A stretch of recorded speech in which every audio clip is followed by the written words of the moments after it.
Decano Faculdade de Ciências Sociais, Universidade Nacional Timor-Leste UNITL, realiza encontro estudante finalista CIRA com a problema nebehassoro durante processo ensino-aprendizagem.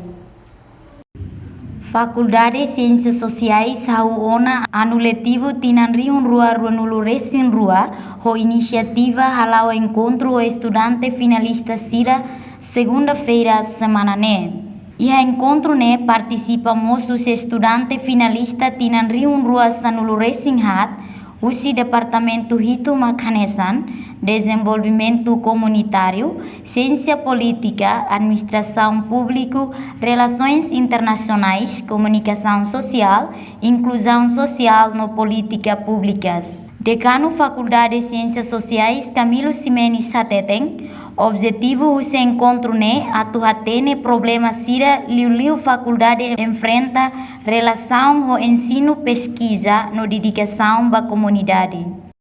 Objetivo do encontro atuhatene identifica problema sira liu faculdade enfrenta relação ao ensino pesquisa no dedicação da comunidade. E kama dalam hara que terus ada curriculum fura itu procedimento sih na bema dia mabini implementação sih dalam lahnesan saya dalam procedimento sih ini kami ingin encontro estudante finalista sih ya certa fazer sih na bema kami imo sih por ini tabele melhora e também serviço. Camilo Husumos, finalista CIRA, atu detecta fraqueza husi professor CIRA, onde melhora iha futuro.